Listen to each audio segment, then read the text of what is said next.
Hi, I'm Ryan Szymanski, curator for Battleship New Jersey Museum and Memorial. In today's video, we're going to be talking about my thoughts on the top 5 most innovative battleships. I want to hear what your thoughts are in the comment section down below. Let me know if you think I got them in the wrong order, if you think I'm missing some ship that's extremely innovative, or if you think I'm going in the complete wrong direction with this list.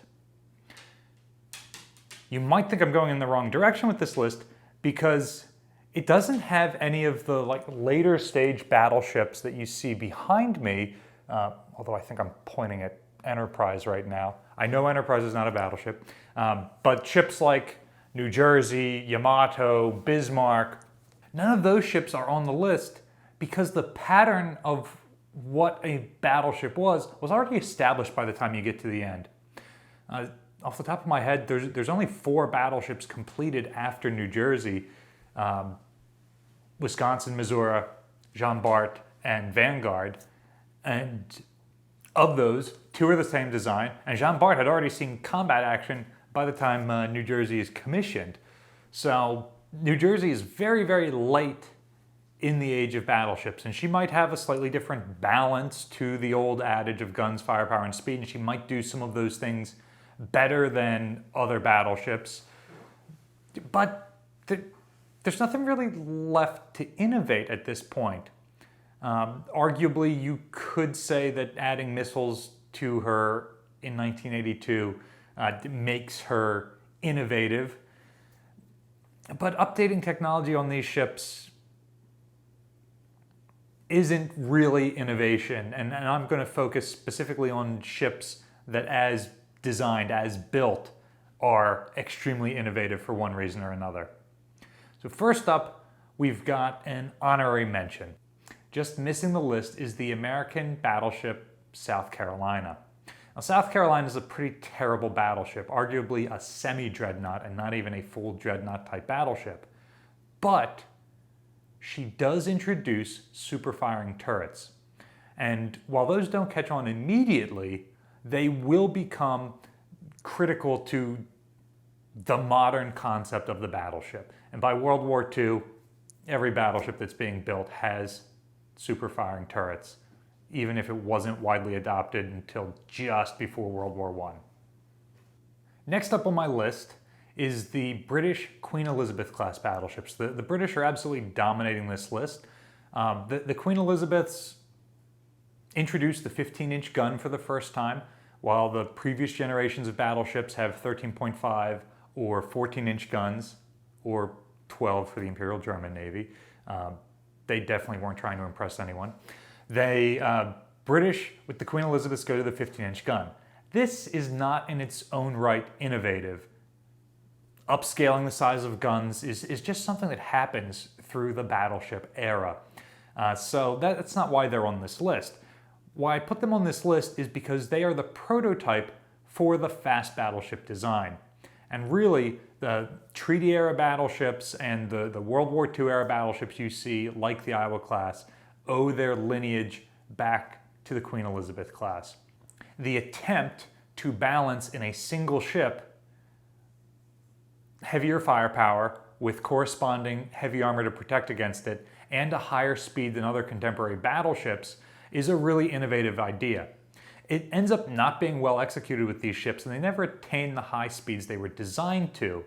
However, they do set a trend which will lead to future battleships combining a higher speed along with heavy guns and heavy firepower. It will eventually cause the battlecruiser and battleship lineages to merge together. In my 4th spot, we have the Italian dreadnought Dante Alighieri, which is innovative because of all the battleships built, she's the only one named for a poet. She is the battleship that introduces the triple gun turret. While triple turrets are not universally accepted, and you still see late-built battleships armed with twin turrets or twin turrets sandwiched together to make quadruple turrets, triple turrets become widely accepted and are, I would argue, the favored way of arming battleships by the World War II era. There's certainly lots of pros and cons to the triple turret. We've done a video on that in the past. And this might be one of those areas where you disagree with me that is not nearly so innovative, but being able to essentially add 50% more firepower to your ships by adding an extra barrel in each of the gun turrets is super important for battleships. And it means that you can reduce the number of turrets, which means reducing the size of your ships. And this is really important for smaller powers. Italy and Austria-Hungary, which also releases a triple-turreted ship in the Tegedhoff class, built roughly at the same time, although Dante Alighieri is designed first. These two classes of ships, they're limited in the size of the slipways that build them, so they don't have the room to make these big, long turret farms like you see coming out of places like Great Britain. But by building their triple turret, you're able to make these ships more compact, and that allows them to grow in other areas, so that eventually even countries like Japan and the United States with ships like Yamato and the Iowa class that are some of the largest, heaviest battleships ever built, they're still compressing their gun turrets into 3 triple turrets so that they have more room for the engineering, for the armor, for those other things to make for a balanced design. So I believe the introduction of a triple turret, instead of sticking with the twin turret that was pretty standard up to that point, even going back to the very, very first armored turreted warship USS Monitor, is in its own right innovative. So that brings us to the number 3 spot.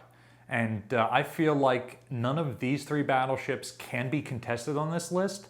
Although in your list you might move them around, maybe 3 is 2, maybe 1 is 2, change up how they're slotted. But I'm going to put the battleship Nevada in the number 3 spot. She is the first American battleship to introduce the triple turret. She is also the first American battleship to introduce the turbine propulsion plant.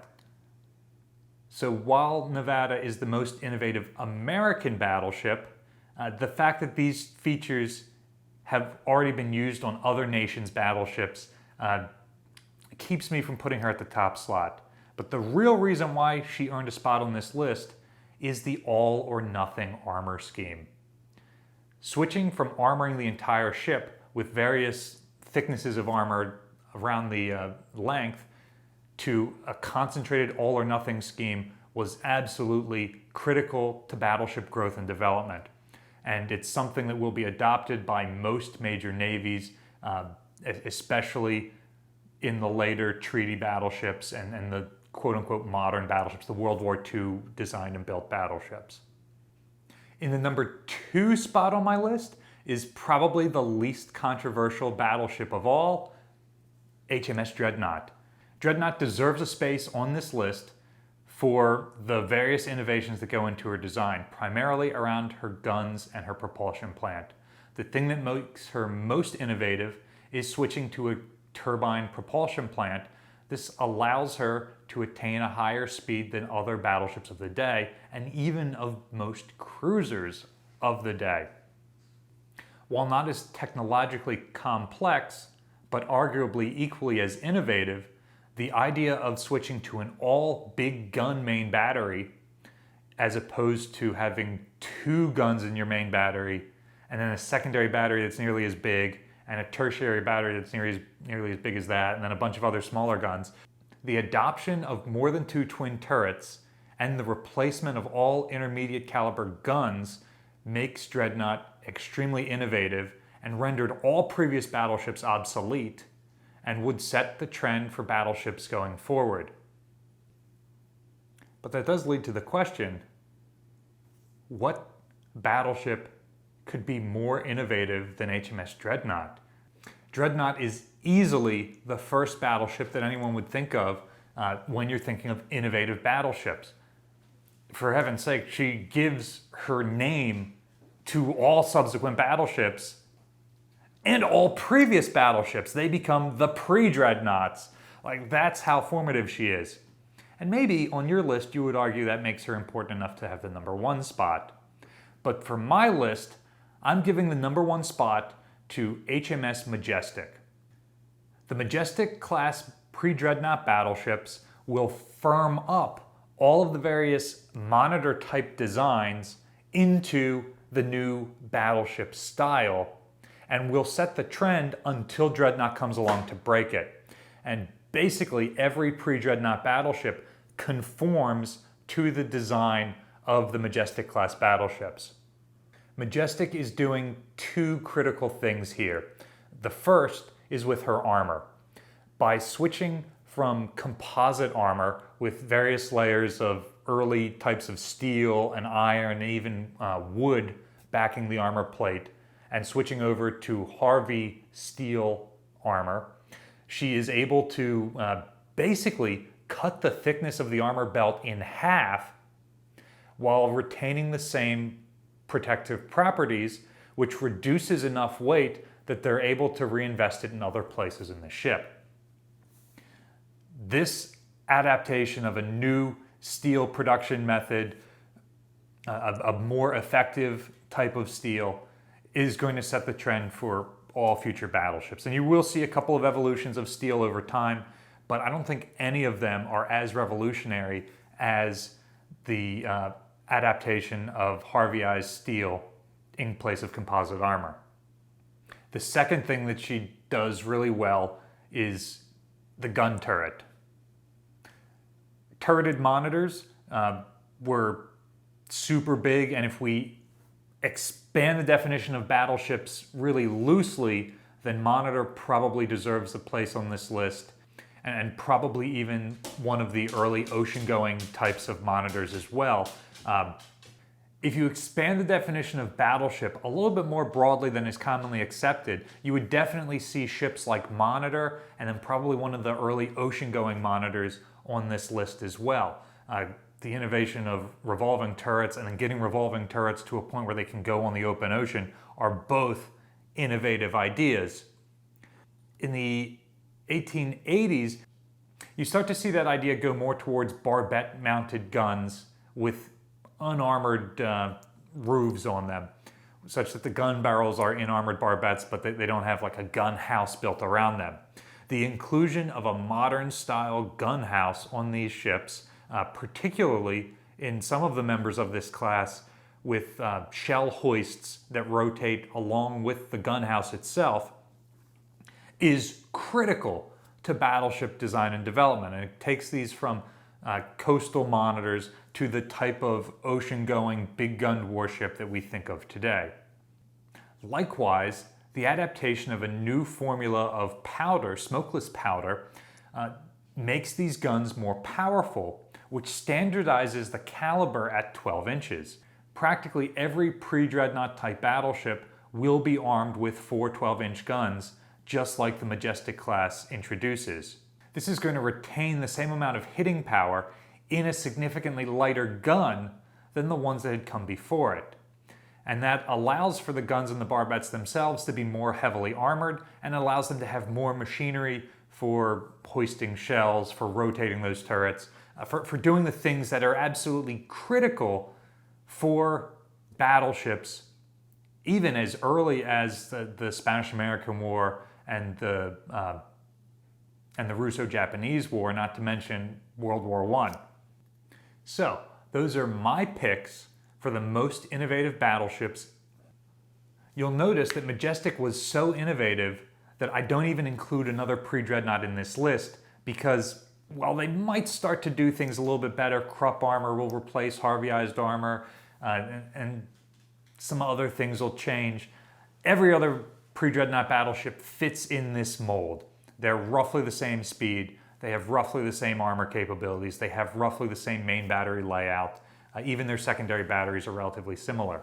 And so you have several generations of battleship designs that all feed off of this one until you get another truly innovative ship like Dreadnought to break that mold and start another one. With such an arms race now that battleships are growing in size so much that they have to innovate to be able to stay competitive. So, how would you reorganize this list, or which ships do you think belong on this list? Let me know in the comments section down below. Battleship New Jersey receives operating support from the New Jersey Department of State, also from a number of other businesses and private individuals like yourselves. We really appreciate your support. There's a link in the description below for ways you can donate to support the museum. You can also support us by liking, sharing, and subscribing so more people find about the museum and our channel. Thanks for watching. And probably even... Trooper, sit down.